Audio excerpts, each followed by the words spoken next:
नमस्कार दोस्तों, सबसे पहले आप सभी का हमारे YouTube चैनल एग्जामिनेशन क्लासेस में स्वागत है। आज हम लोग सीटेट का तीसरा सेट डिस्कस करेंगे जो कि बहुत ही महत्वपूर्ण क्वेश्चंस हैं। ठीक, तो चलिए स्टार्ट करते हैं ज्यादा टाइम न लेके।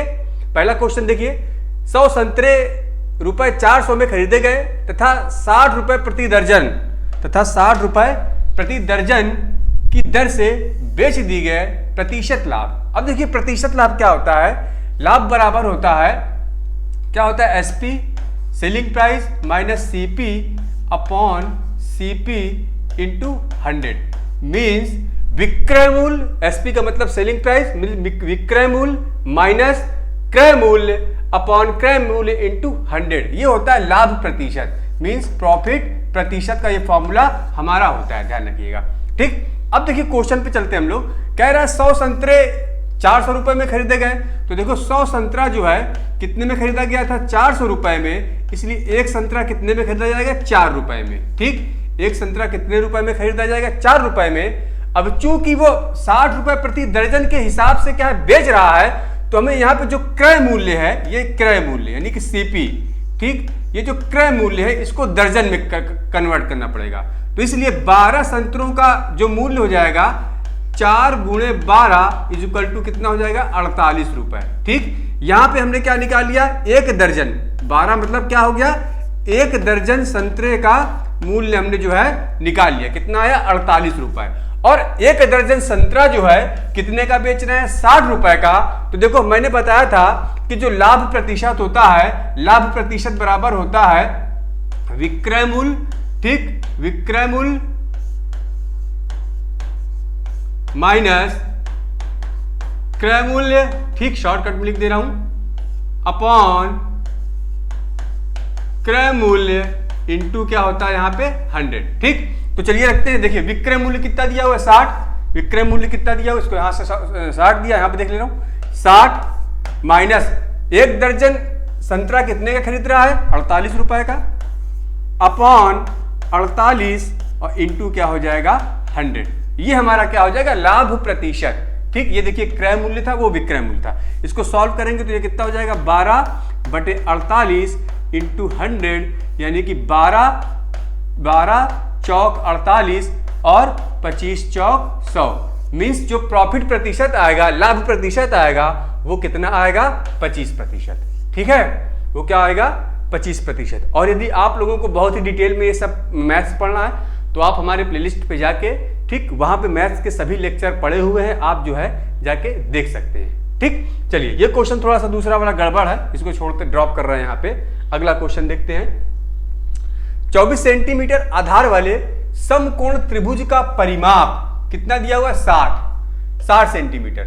त्रिभुज की शेष दो भुजाएं की वैल्यू हमें क्या करना है, निकालना है। अब देखो समकोण त्रिभुज कैसे होता है, समकोण त्रिभुज ऐसे होता है। ठीक, ए ये हमने मान लिया B और ये हमने मान लिया C, ये ABC हमने समकोण त्रिभुज मान लिया।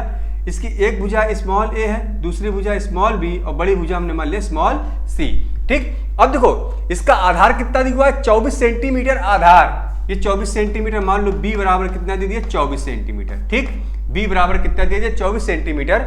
आधार वाले त्रिभुज का परिमाप, परिमाप मैंने बताया था, परिमाप या इसको इंग्लिश में बोलते हैं पेरीमीटर। ये किसी भी आकृति की जो टोटल लंबाई होती है वही क्या कहलाती है, परिमाप। ठीक, तो देखो इसको तो हम लोग देख लेंगे अभी। यानी कि हमें दिया है a प्लस बी प्लस सी बराबर 60। a प्लस बी प्लस सी बराबर कितना दिया हुआ है, 60। ये हमें मिल गया परिमाप। ठीक, यानी कि तीनों भुजाएं कितनी है, a b c, तीनों का सम क्या हो जाएगा, ये हमारा परिमाप 60। अब क्वेश्चन पे चलते हैं। अब हमें चूंकि दोनों भुजाएं निकालनी है, हमें केवल एक भुजा पता है, तो हम यहाँ पे क्या लगाएंगे, पाइथागोरस। पाइथागोरस क्या होता है, बड़ी भुजा का स्क्वायर, ठीक, बराबर दोनों भुजाओं का स्क्वायर का सम।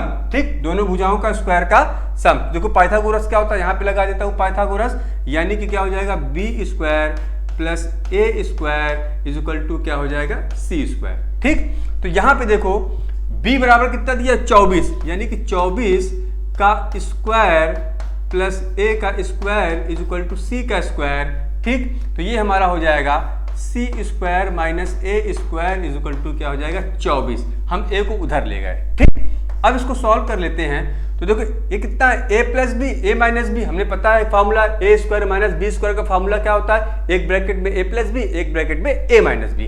तो देखो ये हो जाएगा c माइनस ए और ये क्या हो जाएगा c प्लस ए। ठीक, c माइनस ए और ये क्या हो जाएगा c प्लस ए बराबर क्या हो जाएगा यहाँ पे 24। ठीक, बराबर क्या हो जाएगा 24। अब देखो यहां से अगर हम लोग किसकी वैल्यू निकाल लेते हैं, a प्लस सी की या c प्लस ए, चाहे a प्लस सी लिखो चाहे c प्लस ए लिखो, बात एक ही है। तो यहाँ पे देखो यहाँ पे b बराबर कितना दिया हुआ 24, यानी कि a प्लस सी बराबर 60 माइनस बी। ठीक, माइनस क्या हो जाएगा b बराबर 60 माइनस क्या हो जाएगा 24 इज इक्वल टू आ जाएगा 36, यानी कि a प्लस सी हमने यहाँ पे क्या निकाल लिया 36 निकाल लिया। ठीक, यहाँ पे हमने a प्लस सी कितना निकाल लिया 36, तो यहाँ पे क्या है a प्लस सी की वैल्यू 36 रख देते हैं, यानी कि c minus A into 36 is equal to कितना हो जाएगा, यहाँ पे 24 का स्क्वायर है, ध्यान रखना यहाँ पे क्या है 24 का स्क्वायर कितना होता है 576। ठीक, 24 का स्क्वायर कितना होता है 576 होता है। ठीक, अब इसको सॉल्व कर लेते हैं, तो 6 छंग 36, 6 नवाकू 54। ठीक, 6 छंग 36, ये चलो आपके अकॉर्डिंग कर देते हैं इसको, चलो उधर से, यानी कि c minus A is equal to 576 upon 36। ठीक, चलो अब काटते हैं इसको, 6 से 6 छंग 36, 6 नवाकू 54, बचा 3 और 6 36। ठीक, फिर काटते हैं 6 एकम 6, 6 छंग 36, 16 छक्का 96, यानी कि c माइनस ए बराबर कितना आया 16, c माइनस ए बराबर 16 आया। और देखो यहाँ पे हमने क्या निकाला है, a प्लस सी बराबर क्या निकाला है 36। ठीक, यहाँ पे हमारा a प्लस सी बराबर क्या निकाला जाएगा यहाँ पे 36। अब इसको जोड़ लेते हैं। ठीक, इसको जोड़ते हैं तो देखो a से a कैंसिल हो गया। ठीक, तो ये हो जाएगा 2c इज इक्वल टू 36 और 16 52, तो इसका मतलब c बराबर हमारा हो जाएगा 26।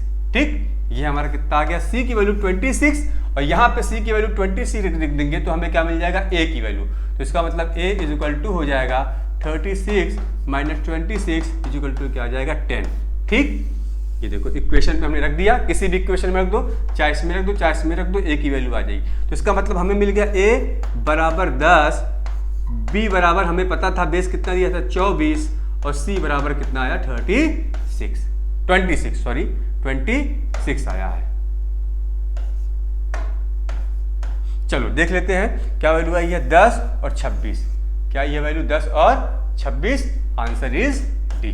ठीक, चलिए ये तो हमारा हो गया। अब दूसरा क्वेश्चन चलते हैं। ठीक, आ गया ना, देख लीजिएगा पूरा डिटेल में हमने किया है। चलिए दूसरा क्वेश्चन आइए, दूसरा क्वेश्चन हमारा है, यदि x और y दो पूर्णांक इस प्रकार हैं कि under root X Y is equal to 10 है, तो x प्लस वाई का मान इसमें से कौन सा नहीं हो सकता। ठीक, इसमें से x प्लस वाई का मान कौन सा नहीं हो सकता। अब देखो यहां से सॉल्व करते हैं क्वेश्चन।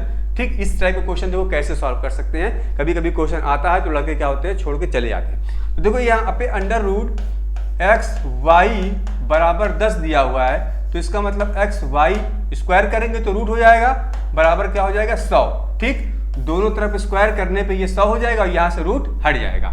अब देखो यहाँ पे कह रहा है कि x प्लस वाई का मान नहीं हो सकता है, x प्लस वाई का मान नहीं हो सकता है। तो इसके लिए हम लोग क्या करते हैं, चार्ट बनाते हैं। यहाँ पे x, यहाँ पे y, यहाँ पे एक्स वाई और यहाँ पे x प्लस वाई की मान नहीं हो सकता।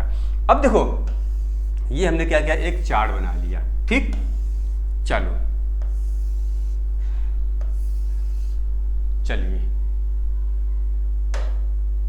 ये हमने क्या किया, एक चार्ट बना लिया।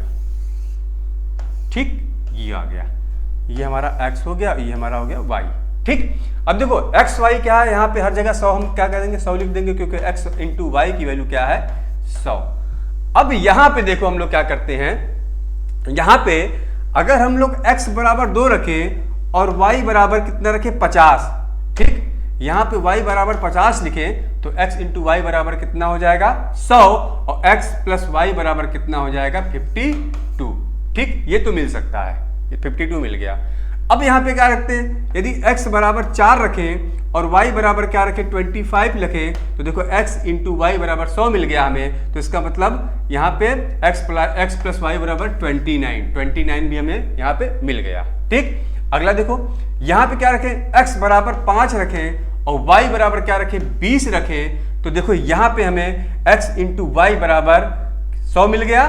ठीक, देख लो x इंटू वाई बराबर 100 है, आया समझ में। तो इसका मतलब यहाँ पे हमारा क्या हो जाएगा, x प्लस वाई 25 भी हमें मिल गया। देखो क्या नहीं मिल सकता है, ये मिल सकता है, ये मिल सकता है, ये नहीं मिल सकता है, लेकिन जो है हमें ये नहीं मिल सकता है। ठीक, देख लो कुछ नहीं था, x इंटू वाई बराबर 100, एक चार्ट बना लिया, x y की वैल्यू हमने रख दी। फिर हमने क्या किया, वैल्यू रखी, x बराबर 2 रखा, y बराबर 50। तो इसका मतलब x इंटू वाई बराबर देखो 100 हमें मिल रहा था और x प्लस वाई बराबर 52। फिर हमने क्या किया, x बराबर 4 रखा और y बराबर 25 रखा। तो देखो तब भी हमारा दोनों का मल्टीप्लाई करने पे 100 आ रहा था और यहाँ पे दोनों को ऐड करने पे 29। x बराबर 5 रखा, y बराबर 20 रखा, तो दोनों का देखो सम कितना आया 25। इंटरचेंज करेंगे तब भी यही वैल्यू आएगी। ठीक है, तो इसका मतलब इसका आंसर क्या होगा, डी। ठीक, चलिए अगला क्वेश्चन देखिए। श्रृंखला 5, 7, 11, 19, 36, 67, 131 में गलत संख्या कौन सा है। देखो इस टाइप का क्वेश्चन कैसे सॉल्व करते हैं, देखो इसमें देखो कितना है +2। ठीक, इसमें क्या +2 बढ़ रहा है, इसमें देखो कितना बढ़ रहा है, इसमें देखो कितना बढ़ रहा है, यहाँ पे +4, यानी कि देखो डबल होता चला जा रहा है। फिर उसके बाद इसमें देखो कितना बढ़ रहा है, इसमें देखो कितना बढ़ रहा है, 11, 19 में +8, यानी कि 2 दूने 4, 4 दूने 8। तो इसका मतलब अगला क्या होगा, 8 दूने 16। अगले वाले में कितना बढ़ना चाहिए, 16 प्लस 16। तो यहाँ पे 19 में 16 जोड़ेंगे तो कितना आना चाहिए, यहाँ पे 35। ठीक, और 35 में देखो 32 जोड़ा तो कितना आया 62। तो यहाँ पे कौन सा गलत है, 36 क्या है, गलत है। ठीक, एक शिक्षार्थी की बुद्धि लब्धि 100 हो, एक शिक्षार्थी की बुद्धि लब्धि 100 हो, तो इसका आशय है कि शिक्षार्थी की प्रतिभाशाली बुद्धि का है, शिक्षार्थी जो है वो प्रतिभाशाली बुद्धि का है, शिक्षार्थी की बुद्धि का स्तर उच्चतम है, शिक्षार्थी की मानसिक आयु वास्तविक आयु से अधिक है, शिक्षार्थी की मानसिक आयु और वास्तविक आयु खराब है। ठीक, कौन सा है ये, शिक्षार्थी वाला। ठीक, तो देखो इसका आंसर क्या होगा कि एक शिक्षार्थी की बुद्धि लब्धि क्या है 100 हो, तो इसका मतलब ये होगा कि शिक्षार्थी की मानसिक आयु और वास्तविक आयु क्या है, खराब है।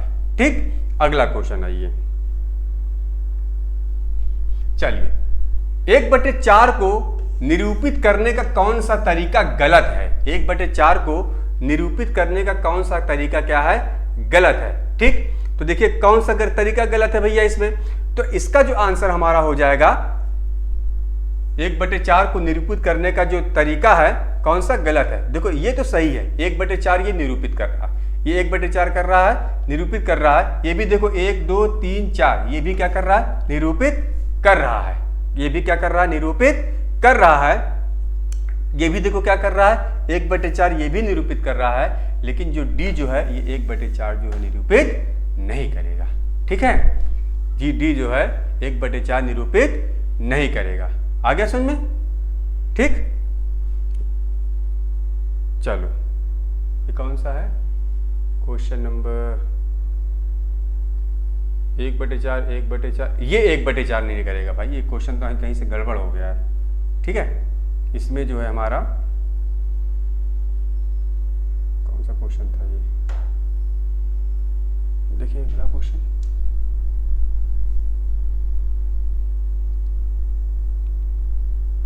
थोड़ा सा हौच पौच हो गया है। चलिए कोई बात नहीं, अगला क्वेश्चन सबसे छोटी अभाज्य संख्या, अगला क्वेश्चन। ठीक है,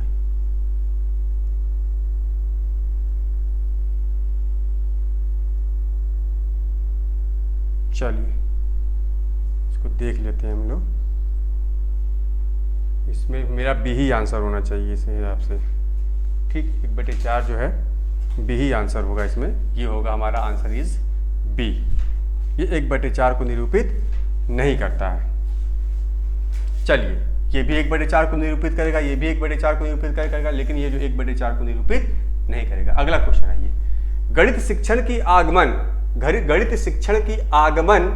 विधि का सिद्धांत है। गणित शिक्षण की आगमन विधि का सिद्धांत है अज्ञात से अज्ञात की ओर, अज्ञात से अज्ञात की ओर, अज्ञात से अज्ञात की ओर। गणित शिक्षण की आगमन विधि का सिद्धांत है, गणित शिक्षण की आगमन विधि का सिद्धांत है अज्ञात से अज्ञात की ओर। ठीक, हाँ सही है।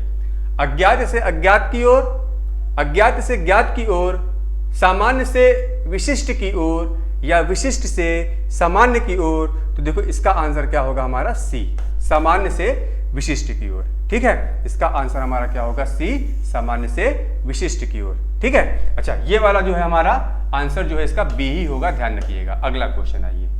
ठीक है, चलिए अगला क्वेश्चन देखिए। मोहन ने अपनी माँ से कहा कि उसकी गुल्लक में 11,1111 रुपए जमा हो गए हैं, यह धनराशि है 11,1111 रुपए। देखो बहुत से क्या होते हैं, रीजनिंग पूछने लगते हैं, तो कैसे किया था, 11,000 प्लस 1100 प्लस 11 रुपए, उसके क्या है गुल्लक में है, तो जोड़ देते हैं। इसको जोड़ दीजिए, ये क्या हमारा क्या हो जाएगा 1100 और फिर क्या हो जाएगा 11, ये हमारा 1 1 1 2 1, यानी कि 12,111 रुपए उसके गुल्लक में है, 12,111 रुपए उसके गुल्लक में है। ठीक, अगला क्वेश्चन आइए। सबसे छोटी अभाज्य संख्या। ठीक है, सबसे छोटी अभाज्य संख्या कौन सी है? तो देखो सबसे छोटी वे संख्याएं जो एक से, ठीक, एक से और उसके अलावा स्वयं से क्या होती हैं, डिवाइड होती हैं। ठीक है, जो स्वयं से, एक से या स्वयं से डिवाइड होती हैं, वही जो है अभाज्य संख्याएं कहलाती हैं। जैसे 2 हो गया, 3 हो गया, 5 हो गया, 7 हो गया, ठीक, और 11 हो गया, 13 हो गया, ये सब क्या है अभाज्य संख्या। अब देखो इसमें सबसे छोटी कौन सी होगी, 2 होगी। ठीक है, क्या हो जाएगी 2 होगी। चलिए अगला क्वेश्चन आइए। प्रथम क्रमागत 3 सम संख्याओं का महत्तम समापवर्तक तथा लघुत्तम समापवर्तक होगा। अब देखो सम संख्या क्या होती है, वे संख्याएं जो 2 से डिवाइड हो जाती है सम संख्याएं कहलाती हैं। तो प्रथम 3 सम संख्या 2 4 6 ये होंगी। इनका महत्तम समापवर्तक, इनका महत्तम समापवर्तक क्या हो जाएगा, इनका महत्तम समापवर्तक HCF। ठीक, HCF कितना हो जाएगा 2, इनका महत्तम समापवर्तक कितना हो जाएगा 2, और एलसीएम कितना हो जाएगा, तो देखो एलसीएम हमारा होगा 4, ठीक, 4 गुणे 3 यानी कितना हो जाएगा 12, और एलसीएम कितना हो जाएगा 12। ठीक, प्रथम क्रमागत 3 संख्याओं का महत्तम समापवर्तक तथा लघुत्तम समापवर्तक क्या हो जाएगा 2 और 12। ठीक है, HCF कितना आया 2 और एलसीएम कितना आया 12। ठीक, 2 4 6 सिंपल से होते हैं एलसीएम और HCF निकालना। HCF क्या होता है, जो तीनों में कॉमन हो। देखो तीनों में कॉमन क्या मिलेगा, यहां से 2 मिलेगा, इसको 2 गुणे 2 मिलेंगे करेंगे तो यहां से भी 2 मिलेगा, इसको 3 गुणे 2 करेंगे तो यहाँ पे देखो तीनों में 2 मिलेगा, ये हमारा HCF हो गया। और उसके अलावा हायर जिसकी पावर ज्यादा रहेगी तो यहाँ पे तुमको 2 की पावर क्या है ज्यादा है, 2 का स्क्वायर यानी कि 4, और गुणे यहाँ से 1 मिलेगा 3, इसका एलसीएम क्या हो जाएगा 12। ठीक, अगला आ जाइए। यदि किसी लीप वर्ष का पहला दिन मंगलवार हो तो उस वर्ष का अंतिम दिन क्या होगा। ठीक, लीप वर्ष में कितने दिन होते हैं, लीप वर्ष में 366 दिन होते हैं, 366 दिन होते हैं। ठीक, तो इसका मतलब इसमें टोटल 72 सप्ताह और प्लस 2 दिन एक्स्ट्रा होते हैं। ठीक, 72 सप्ताह और प्लस 2 दिन क्या होते हैं एक्स्ट्रा होते हैं। ठीक, तो इसका मतलब जब हम लीप वर्ष के बाद अगले वर्ष जाएंगे, ठीक, यानी कि जब अगले वर्ष किसी लीप वर्ष का पहला दिन, मान लो पहला दिन मंगलवार है, तो अगले वर्ष का पहला दिन क्या हो जाएगा 2 दिन ऐड कर देंगे तो बृहस्पतिवार हो जाएगा, ठीक। लेकिन इसी लीप वर्ष का जो अंतिम दिन होगा, उस अंतिम दिन में हम लोग क्या कर देंगे, एक जुड़ जाएगा। क्या होगा अंतिम दिन में, क्या होगा मतलब जिस दिन से स्टार्ट हुआ था ये लीप वर्ष, जो उसका अंतिम दिन होगा उसके अगले वाला दिन होगा, ठीक। स्टार्ट किससे हुआ था, मंगलवार से, लेकिन खत्म किससे होगा, वो बुधवार से। ध्यान रखिएगा, स्टार्ट किससे होगा, मंगलवार से, खत्म किससे होगा, बुधवार से। लेकिन उसके लीप वर्ष के बाद जो नया वर्ष आएगा वो स्टार्ट कब होगा, वो बृहस्पतिवार से स्टार्ट होगा। ये ध्यान रखिएगा, ठीक। 2 दिन एक्स्ट्रा ऐड हो जाएगा। अगला क्वेश्चन देखिए, 30 मिनट में घड़ी की घंटे की सुई द्वारा बनाया गया कोण क्या होगा। अब देखो 30 मिनट में घंटे की सुई, किसकी बात कर रहा है, घंटे की। अब देखो घड़ी जो है ऐसे होती है, ये पूरा कितने डिग्री का कोण होता है, 360 डिग्री का। कितने का होता है, 360 डिग्री का कोण होता है। तो देखो घड़ी वाली सुई जो है एक चक्कर लगाने में 12 घंटे की दूरी तय करती है, यानी कि एक चक्कर लगाने में 12 घंटे की दूरी तय करती है। तो इसका मतलब 12 घंटा बराबर 360 डिग्री, घंटे वाली की बात कर रहा है ना। 12 घंटा बराबर क्या हो जाएगा, 360 डिग्री, यानी कि 12 घंटे में घंटे वाली सुई 360 डिग्री तय करती है। तो इसका मतलब 1 घंटे में कितना हो जाएगा, 12 तिहाई 36, यानी कि 30 डिग्री। 1 घंटे में कितना हो जाएगा, 12 तिहाई 36, 30 डिग्री। 1 घंटे में 30 डिग्री की दूरी जो है तय करती है। कौन, घंटे वाली सुई, ठीक। तो हमसे क्या पूछ रहा है, 30 मिनट में घड़ी की घंटे की सुई द्वारा, 30 मिनट में घड़ी की घंटे की सुई द्वारा। तो देखो ये कितना है, 1 घंटे में कितना है, 30 डिग्री। 1 घंटे में 30 डिग्री, तो इसका मतलब 1/2 घंटा बराबर क्या हो जाएगा, 30 मिनट। 1/2 घंटा बराबर क्या हो जाएगा, 30 मिनट। इसलिए 30 मिनट में कितना हो जाएगा, ये 15 डिग्री, इसका आधा हो जाएगा। 30 मिनट में कितना हो जाएगा, ये 15 डिग्री का कोण जो है बनाएगी। कौन, घंटे वाली सुई, ठीक। कितना बनाएगी, 15 मिनट का कोण जो है बनाएगी। क्लियर हो गया, सिंपल सा था। चलिए अगला क्वेश्चन, इसको क्लियर करते हैं। तो इसका आंसर क्या होगा हमारा 15। यदि x के x% का मान, यदि x के x% का मान 36 है, तो x का मान क्या हो जाएगा, इसको मल्टीप्लाई कर दे, x into X upon 100 is equal to 36, ठीक। तो ये हमारा हो जाएगा x square is equal to 100 into 36, इधर आ गया, ठीक।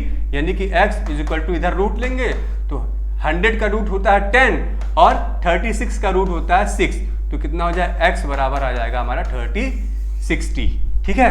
x बराबर हमारा क्या आ जाएगा, 60। अगला क्वेश्चन आइए,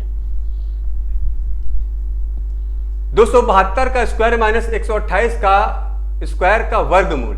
अब देखो हमने एक फार्मूला पढ़ा है, क्या फार्मूला पढ़ा है, क्या पढ़ा है हमने फार्मूला, देखिए हमने पढ़ा है A square minus B square is equal to, एक ब्रैकेट में a माइनस बी, दूसरे ब्रैकेट में a प्लस बी, ये हमने पढ़ा है, ठीक। देखो यही चीज तो है। इसका मतलब क्या है, एक ब्रैकेट में 272 प्लस 128 और दूसरे ब्रैकेट में क्या हो जाएगा, दूसरे ब्रैकेट में क्या हो जाएगा, 272 माइनस 128, ठीक। आ गया समझ में। तो देखो ये कितना हो जाएगा, 2 1 3, 3 और 1 ये हो जाएगा 400, ठीक।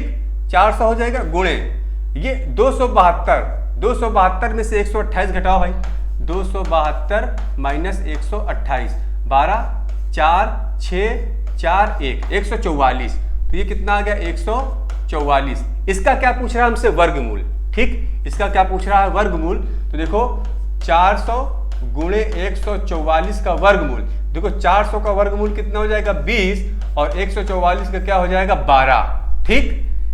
400 का क्या हो जाएगा, 20 और 144 का क्या हो जाएगा, 12। इसको मल्टीप्लाई करेंगे, 12 दूने 24, यानी कि 240 आएगा। कितना आ जाएगा, 240 इसका आंसर होगा, ठीक। आ गया। चलो अगला क्वेश्चन, एक घन का आयतन, चलो इसको डिलीट कर दें पहले पूरा सॉल्व। इसका आंसर होगा 240। चलिए, एक घन का आयतन 9 सेंटीमीटर लंबे, 6 सेंटीमीटर चौड़े तथा 4 सेंटीमीटर ऊंचे घनाभ के आयतन के बराबर है। घन की भुजा की लंबाई। देखो घन क्या होता है, जिसकी छयो भुजा क्या होती है, बराबर होती है। छह भुजा क्या होती है, बराबर होती है। ये देखो, ठीक आया समझ में। कह रहा है घन का आयतन, तो घन का आयतन क्या होता है, ए क्यूब। घन का आयतन क्या होता है, ए क्यूब। ये इसका आयतन किसके बराबर है, घनाभ के आयतन के बराबर, यानी कि L गुणे चौड़ाई गुणे ऊंचाई, यानी लंबाई गुणे चौड़ाई गुणे ऊंचाई, इसके बराबर है। और देखो ये ए क्यूब बराबर कितना दिया हुआ है, लंबाई कितना दिया हुआ है, 9 गुणे 6 गुणे कितना दिया हुआ है, 4। ठीक, चलिए ये हो गया। इसको सॉल्व कर लेते हैं। तो 6 चौक 24, 24 गुणे 9, ये हमारा हो जाएगा 216। ठीक, ये कितना आ गया, 216, यानी कि ए क्यूब बराबर 216। अब 216 का क्यूब रूट लेंगे तो ए बराबर 216 का क्यूब रूट, यानी कि ए बराबर हमारा आ जाएगा 6। ठीक है, ए बराबर हमारा क्या आ गया, 6 आ गया। ठीक, तो इसका मतलब उसकी लंबाई, भुजा की लंबाई कितनी आई, 6 सेंटीमीटर। ठीक है, चलो अगला क्वेश्चन। एक खंबे का 1/3 भाग कीचड़ में, 2/5 भाग पानी में तथा 10 मीटर पानी के ऊपर है, तथा 10 मीटर पानी के ऊपर है खंबे की लंबाई। ठीक, खंबे की लंबाई। अब देखो हमें क्या क्या निकालना है, खंबे की लंबाई निकालना है। ठीक, मान लो खंबे की लंबाई x मीटर है, मान लो खंबे की लंबाई क्या है, x मीटर है। ठीक, खंबे की लंबाई हमने क्या मान लिया, x मीटर है। तो देखो खंबे का 1/3 भाग, तो यहां से सॉल्व करते हैं। 1/3 भाग यानी कि x/3 भाग कहां पे है, कीचड़ में है। 2/5 भाग पानी में है, प्लस 2/5 भाग क्या है, पानी में है, तथा 10 मीटर पानी के ऊपर है, तथा 10 मीटर क्या है, पानी के ऊपर है। ठीक, अब देखो तो सबसे पहले जो भाग कीचड़ और पानी में उसको सम कर लेते हैं हम लोग। जो भाग कीचड़ और पानी में क्या है उसको सम कर लेते हैं, उसको हटा देते हैं। तो देखो कि कितना आ रहा है, इसे 15 आ जाएगा ये। ठीक, तो ये हो जाएगा 5x plus 6x equal to 11x upon कितना हो जाएगा, 15। ठीक, ये तो क्या था, कीचड़ और पानी वाला भाग था। ये कौन सा था, कीचड़ और पानी वाला भाग। अब टोटल लंबाई कितनी है, x है, तो कीचड़ और पानी का जो भाग निकाल देंगे वही भाग तो ऊपर उसका मिलेगा हमें, समझ में आया ना। जब कीचड़ और पानी का भाग हम लोग क्या करेंगे, टोटल में से हटा देंगे, तो वही भाग तो धरातल यानी कि जो ऊंचाई पे है, कीचड़ और पानी को छोड़ के, कीचड़ और पानी को छोड़ करके वही भाग तो ऊपर हमें दिखाई पड़ेगा जो खंबे का रहेगा। तो इसका मतलब टोटल x था, इस भाग को क्या कर देते हैं, हटा देते हैं। तो ये हमारा भाग जो है, ये धरातल के ऊपर वाला भाग जो है हमें बचेगा। यही जो है हमारा, जो इसमें से इसको जब घटाएंगे, यही भाग जो है हमें धरातल के ऊपर जो है दिखाई पड़ेगा। तो निकाल लेते हैं इसको, क्या हो जाएगा हमारा, ये एलसीएम हमारा आ जाएगा 15। तो ये हो जाएगा 15x माइनस 11x। ठीक, इज इक्वल, ठीक, चलो इसको सॉल्व कर लेते हैं। तो ये हमारा हो जाएगा 4x अपॉन 15। ये हमारा धरातल के ऊपर वाला भाग इतना हमारा आया। और देखो यहां पे क्वेश्चन पे देखो क्या कह रहा है कि धरातल पे यानी कि पानी के ऊपर 10 मीटर है, पानी के ऊपर यानी कि पानी के ऊपर नहीं कि धरातल के ऊपर जो क्या है, वो जो हमें पार्ट दिखाई पड़ रहा है वो किसके बराबर हो जाएगा, इसके क्या है, बराबर हो जाएगा। ठीक है, वो किसके बराबर हो जाएगा, इसके बराबर हो जाएगा। खेल खत्म हो गया हमारा, यानी कि 4x अपॉन 15 इक्वल टू 10। ठीक, तो ये 2, ये कितना आया 5, आ गया समझ में, ये 2 ये कितना आया 5। इसको सॉल्व कर लेते हैं। तो ये x इज इक्वल टू 15 गुणे 5 बटे कितना आ जाएगा 2। इसको सॉल्व करेंगे, 15 पछे 75 बटे 2 इक्वल टू 37.5 मीटर। यानी खंबे की टोटल लंबाई कितनी है, 37.5 मीटर। ठीक, 37.5 मीटर खंबे की टोटल लंबाई है। आगे समझे, सिंपल सा है। जो भाग कीचड़ और पानी में है उसको ऐड करके टोटल भाग से हटा देंगे, वही जो है पानी के ऊपर वाला भाग जो है हमें दिखाई पड़ेगा, वही जो है किसके बराबर हो जाएगा, इसके बराबर हो जाएगा। ठीक, चलिए अगला क्वेश्चन देखिए। x के किस मान के लिए ए ओ बी एक सरल रेखा हो जाएगी, ए ओ बी क्या है, एक सरल रेखा हो जाएगी। अब देखो एक सरल रेखा ए ओ बी की बात कर रहा है, ए ओ बी अगर एक सरल रेखा है तो ए ओ बी पे जो कोण बनेगा वो कितना बनेगा, 180 डिग्री बनेगा। ठीक, ए ओ बी पे जो कोण बनेगा यानी कि ए ओ बी पे जो कोण बनेगा वो 180 डिग्री बनेगा।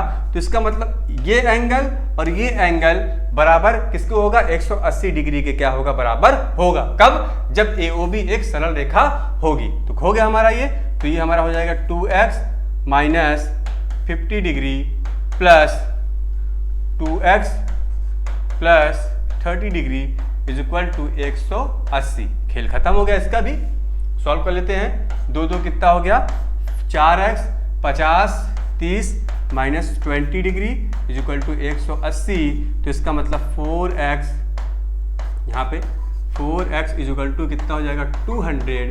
तो इसका मतलब x इज इक्वल टू कितना आ जाएगा, 50 डिग्री।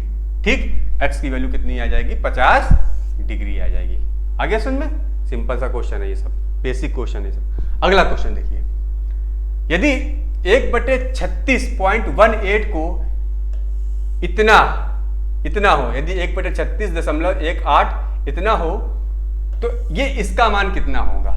चलिए, तो देखो जब हम लोग क्या करते हैं, मान लो कोई संख्या है, ठीक, मान लो कोई संख्या है इतना, मान लो कोई संख्या है 0.361, तो हमें यहां से जो दशमलव हटाना होता है, इस दशमलव को हटाने के लिए हम लोग क्या करते हैं, यहां पे जीरो बढ़ाएंगे। अगर एक जीरो यहां ऊपर बढ़ाएंगे तो ये दशमलव यहां पे आ जाएगा, ठीक, और फिर एक जीरो बढ़ाएंगे ऊपर तो ये दशमलव यहां पे आ जाएगा, और अगर एक जीरो और बढ़ा देंगे तो ये दशमलव यहां पे आ जाएगा। तो इसका मतलब इस दशमलव को हटाने के लिए हमें यहां पे कितने जीरो बढ़ाने पड़ेंगे, 3 जीरो।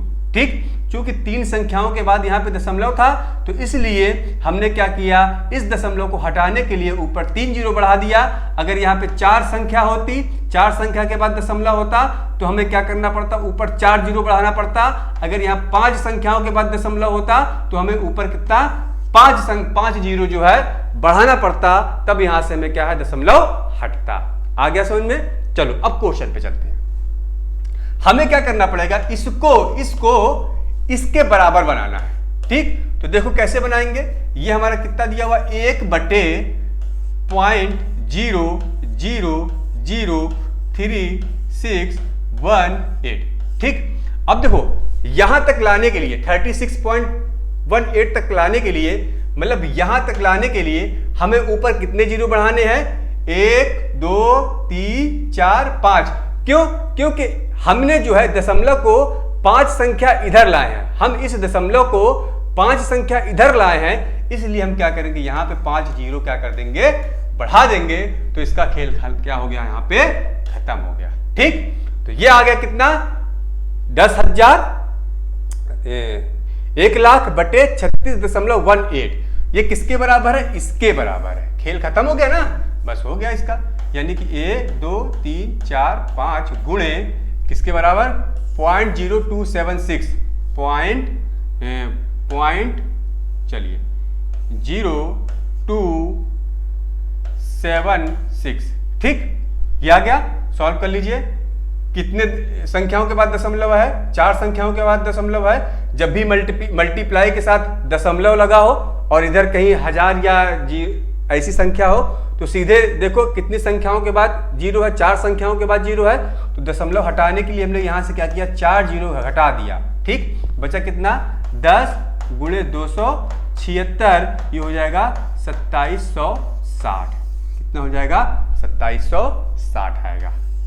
ठीक है सिंपल। चलिए अगला क्वेश्चन।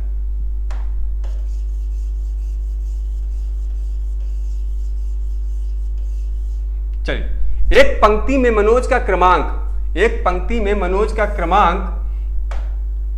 प्रारंभ से 18वां, ठीक, मान लो यहां है प्रारंभ से मनोज का क्रमांक जो है यहां पे 18वां है, प्रारंभ से 18वां है और अंत से 13वां है, और अंत से क्या है, 13वां है, अंत से क्या है, 13वां है।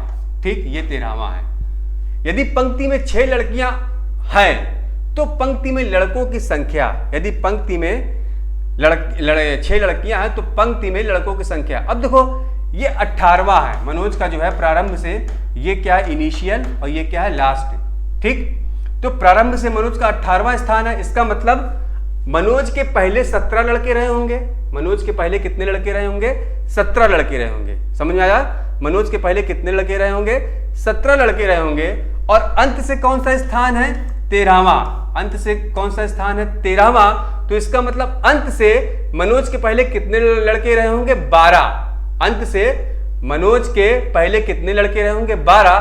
तो इसका मतलब अगर हम पंक्ति में कुल लड़के और लड़कियों की संख्या निकालेंगे तो कुल, ठीक, बॉयज प्लस गर्ल्स की जो संख्या निकालेंगे तो देखो शुरू से कितना है? मनोज का प्रारंभ से 18वां स्थान है।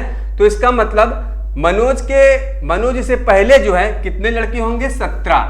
मनोज के पहले कितने लड़के होंगे? 17। तो ये हमारा हो जाएगा 17, ठीक। और अंत से 13वां स्थान है तो इसका मतलब मनोज के अंत से 13वें स्थान के पहले कितने लड़के होंगे? 12 और प्लस कितना हो जाएगा? 1। तो ये हमारा हो जाएगा टोटल, कितना हो जाएगा हमारा टोटल? टोटल हमारा हो जाएगा 30। टोटल हमारा क्या हो जाएगा? 30।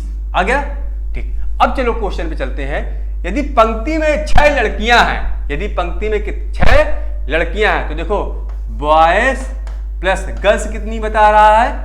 6 इज टू कितना हो जाएगा? 36। तो बॉयज कितने हो जाएंगे? 36 - 6 इज टू 24, ठीक। तो लड़कों की संख्या क्या हो जाएगी? 24, ठीक। लड़कों की संख्या क्या हो जाएगी? 24। ऐसे क्वेश्चन को ऐसे ही सॉल्व करते हैं, ध्यान रखिएगा। अगला क्वेश्चन है ये, चलिए। एक डेकामीटर में कितने डेसीमीटर होते हैं? चलिए डेकामीटर की बात कर लेते हैं। तो देखो एक डेकामीटर बराबर 10 मीटर होता है, ध्यान रखिएगा। एक डेकामीटर बराबर कितना होता है? 10 मीटर। अब चलिए इसको सॉल्व करते हैं। 1 मीटर बराबर होता है 10 डेसीमीटर, ठीक। 10 डेसीमीटर, इसलिए 10 मीटर बराबर क्या हो जाएगा? 10 × 10 डेसीमीटर, ठीक। अब देखो ये 10 मीटर किसके बराबर है? किसके? 1 डेकामीटर के बराबर है। खेल खत्म हो गया। इसका मतलब 1 डेकामीटर बराबर कितना हो जाएगा? 100 डेसीमीटर, ठीक है। ये क्वेश्चन है, इसका आंसर क्या हो जाएगा? 100 डेसीमीटर, ठीक। चलिए अगला क्वेश्चन देख लीजिए, सिंपल सा है। इस क्वेश्चन को देखते हैं। चित्र एंगल ABD तथा CBD परस्पर क्या है? ABD और CBD क्या है? परस्पर क्या है? ऑप्शन देखते हैं। आसन्न कोण है, पूरक कोण है, एकांतर कोण है और संगत कोण है। देखो ये हमारा क्या होगा? आसन्न कोण होना चाहिए, ठीक है। इसका आंसर क्या होना चाहिए? आसन्न कोण होना चाहिए। क्यों?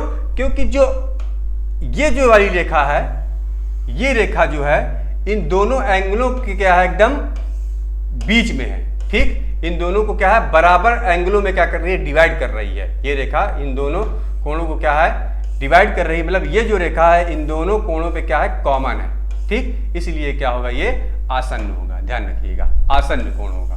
क्या होगा? ये आसन्न कोण, ठीक। क्योंकि ये एक शीर्ष रेखा है। क्या है? ये शीर्ष रेखा है और दोनों में क्या है? मैंने बताया ना, ये जो है दोनों में क्या है? कॉमन है। इसलिए क्या होगा? ये आसन्न होगा। चलिए अगला क्वेश्चन। यदि एक वृत्त की त्रिज्या को 1 सेंटीमीटर बढ़ा दिया जाए तो नए वृत्त की परिधि और उसके व्यास में अनुपात। तो देखो वृत्त की परिधि, वृत्त की त्रिज्या क्या होती है? r। वृत्त की त्रिज्या क्या होती है? r, ठीक। ये तो इसकी त्रिज्या है। परिधि क्या होती है? 2πr। इसकी परिधि क्या होती है? 2πr, ध्यान रखिएगा। अब कह रहा है यदि वृत्त की त्रिज्या को 1 सेंटीमीटर बढ़ा दिया गया, यानी कि पहले r था, अब क्या हो गया? r+1, तो परिधि क्या हो जाएगी? 2πr+1। परिधि हो जाएगी। परिधि क्या हो जाएगी? 2 पाई r प्लस 1 हो जाएगी। तो नए वृत्त की परिधि और उसके व्यास में अनुपात, तो नए वृत्त की परिधि और उसके व्यास, व्यास क्या होता है? व्यास जो होता है वो त्रिज्या का 2 गुना होता है। व्यास जो होता है वो त्रिज्या का 2 गुना होता है। तो हमसे पूछ रहा है नए वृत्त की परिधि, नया वृत्त यही तो बना है, परिधि क्या है? 2 पाई r प्लस 1 और व्यास का अनुपात, व्यास क्या है? व्यास क्या है? 2 इंटू r प्लस 1। ये तो व्यास है, इससे ये कैंसिल, इससे ये कैंसिल। कितना आया? π/1। कितना आया? π/1। इसका आंसर क्या होगा? बी होगा, π/1। ठीक, अगला क्वेश्चन आइए। हाँ, ये क्वेश्चन थोड़ा सा लॉन्ग है। कह रहा है x बराबर 1/2 है, तो इसका मान होगा, इसका मान होगा। चलो इसको सॉल्व कर लेते हैं, थोड़ा सा टाइम लगेगा लेकिन जो है हमारा ये सॉल्व हो जाएगा। चलो आओ, कितना है यहाँ पे रखते हैं, यहाँ से सॉल्व करते हैं। तो यहाँ पे क्या है? 1 प्लस 1/2, नीचे से चलना है, यहाँ से चले। 1 प्लस 1/2, तो ये हमारा हो जाएगा 2 प्लस 3/2। ठीक, अब कहाँ पे आए हम लोग? 3/2 और ये आया 1 प्लस 1 इतना, 1 इतना, तो 2 कहाँ चला जाएगा? यहाँ चला जाएगा। तो ये 1 प्लस 2/3 हो जाएगा। ये कितना हो जाएगा? 1 प्लस 2/3। चलो अच्छा, यही से सॉल्व करते हैं।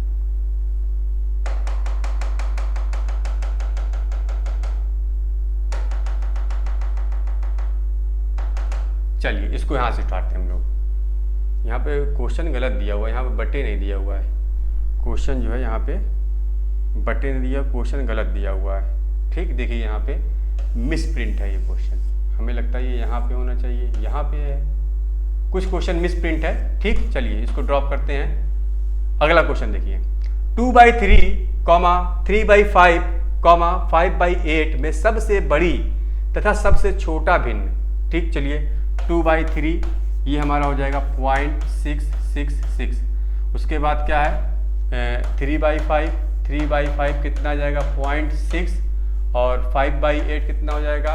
5/8 हो जाएगा 0.8 छंग 48 और 8 दूने 16, 8 दूने 16, 8 पंजे 40, 0.625। ठीक, तो इसमें क्या है? सबसे बड़ी कौन सी है? 0.66, यानी कि ये सबसे बड़ी भिन्न मिल गया हमें, सबसे बड़ा भिन्न ये मिल गया और सबसे छोटा भिन्न हमें ये मिल गया। ठीक, हमसे क्या पूछ रहा है? अंतर, सबसे बड़ी तथा सबसे छोटी में अंतर, यानी कि 2/3 माइनस 3/5। ठीक, ये हमारा कितना हो जाएगा? 15 आ जाएगा। ये कितना आ जाएगा हमारा? 15 एलसीएम आ जाएगा। ये हो जाएगा 10 माइनस 9 इज इक्वल टू 1/15। ठीक, कितना आ जाएगा? 1/15 इसका आंसर हो जाएगा। ठीक है, चलिए अगला क्वेश्चन देखिए, लास्ट क्वेश्चन है आज का। विभाजन के एक प्रश्न में रवि ने गलती से 3 के स्थान पर, विभाजन की बात कर रहा है, विभाजन के एक प्रश्न में रवि ने गलती से 3 के स्थान पर 8 से भाग दिया और उत्तर 15 आया। ठीक, सही उत्तर क्या होगा? भाई उसको देना था 3 से भाग किसी संख्या में, तो उसने दे दिया 8 से भाग और उत्तर कितना आ गया? 15। तो सही उत्तर क्या होगा? तो देखो, हमने मान लिया कि जो संख्या थी, संख्या हमने मान लिया x संख्या को वो भाग देना चाहता था, वो 3 से भाग देना चाहता था, लेकिन उसने दे दिया 8 से भाग और उत्तर क्या आ गया? 15। यही तो है गलत वाला उत्तर। खेल खत्म हो गया। 15 × 120, यानी कि x बराबर 120। यहां हमने क्या निकाल लिया? संख्या, यानी कि जो संख्या थी वो 120 थी। अब इस 120 को वो कितने से भाग देना चाहता था? 3 से। 120/3 कितना हो जाएगा? 4×3 12। ठीक, यानी कि जो सही संख्या थी वो 120 को अगर 3 से भाग देगा तो सही उत्तर आएगा 40। ठीक, 120 को यदि 3 से भाग देगा तो उत्तर कितना आएगा? 40। अगला क्वेश्चन, लास्ट क्वेश्चन, किसी पूर्णांक का वर्ग करने पर, किसी पूर्णांक का वर्ग करने पर इकाई के स्थान पर कौन सी संख्या नहीं हो सकती है? ठीक, देखो 1 का स्क्वायर 1, 2 का स्क्वायर 4, ठीक, 5 का 3 का स्क्वायर 3 का स्क्वायर 9, 4 का स्क्वायर 16, 5 का स्क्वायर 25। पूर्णांक मतलब 1 से लेके 9 तक संख्याएं लिख दो, वही पूर्णांक है, ठीक। उसके बाद जो है 6 का स्क्वायर 36, 7 का स्क्वायर कितना होता है 49, 8 का स्क्वायर कितना होता है 64 स्क्वायर, ठीक। 9 का क्या होता है 81। अब देखो इकाई में कौन सी संख्या नहीं आती है, देखो एक आती है, 5 में 25 आएगा, और क्या नहीं आएगा, क्या नहीं आएगा, जीरो का स्क्वायर करेंगे तो 0 ही आएगा। तो यहाँ पे 2 जो है किसी भी संख्या के इकाई में नहीं आता है, ठीक है। 2 जो है किसी भी संख्या की इकाई में नहीं आता है, ये ध्यान रखिएगा। आ गया, ठीक। चलिए इसका आंसर होगा 2। अगला क्वेश्चन देखिए, चलिए इसको सॉल्व कर लेते हैं। सॉल्व करते हैं कहाँ से, बॉडमास वाला निकाल लेते हैं। बॉडमास का यहाँ से सॉल्व करेंगे, जब यहाँ सॉल्व करेंगे तो देखो 6 में 2 का भाग देंगे 3 माइनस 3, ठीक, ये हमारा ये आ गया, प्लस 7, ठीक, और गुणे क्या है 2, यही तो है, प्लस 3 ब्रैकेट बंद गुणे 2। देखो यहां पे हमारा आया 2 गुणे 3, देखो 3 माइनस 3 0, और 0 गुणे 2 0, प्लस 7, तो 7 3 10, 2 गुणे 10 बराबर क्या आ जाएगा 20, ठीक। बॉडमास से हमारा क्या आ गया 20। अगला क्वेश्चन चलिए, ठीक है। चलिए आंसर क्लियर कर देता हूं। गीता 5 किलोमीटर प्रति घंटा की एक समान चाल से चलकर 42 मिनट में घर से विद्यालय पहुंचती है। उसके घर से विद्यालय की दूरी, तो दूरी बराबर क्या होता है चाल गुणे समय, दूरी बराबर क्या होता है चाल गुणे समय, ठीक। किलोमीटर में पूछ रहा है तो इसका मतलब हमें यहाँ पे किलोमीटर प्रति घंटा में जो भी वैल्यू है उसको रखेंगे, लेकिन जो यहाँ पे मिनट है इसको घंटे में रखेंगे। कैसे रखेंगे, देखो चाल कितना दिया हुआ है 5 किलोमीटर प्रति घंटा, ये किस में दिया मिनट में दिया है, तो इसको घंटे में कन्वर्ट करने के लिए हम क्या कर देंगे 60 से, यही हो जाएगी टोटल दूरी, ठीक। आगे समझे, चलो इसको सॉल्व कर लेते हैं। जब इसको सॉल्व करेंगे हम लोग तो ये हो जाएगा कितना 2 से काटेंगे 14 तिरिक 42 20, ठीक, 14 तिरिक 42 20, ये आ गया कितना 4, तो इसका मतलब 7/2 = 3.5 किलोमीटर, ठीक। यानी कि उसके घर से विद्यालय की दूरी कितनी है 3.5 किलोमीटर, ठीक। इसी टाइप के क्वेश्चन जो है आपके सीटेट में पूछे जाएंगे। मैं बेसिक से लेकर टॉप लेवल तक के जितने भी क्वेश्चन है सभी बता दे रहा हूँ। आशा है आप लोगों को क्लास पसंद आई होगी। यदि पसंद आई हो तो प्लीज़ इसको ज़्यादा से ज़्यादा सब्सक्राइब करिए, लाइक करिए और अपने फ्रेंडों में शेयर करिए। Thank you for class.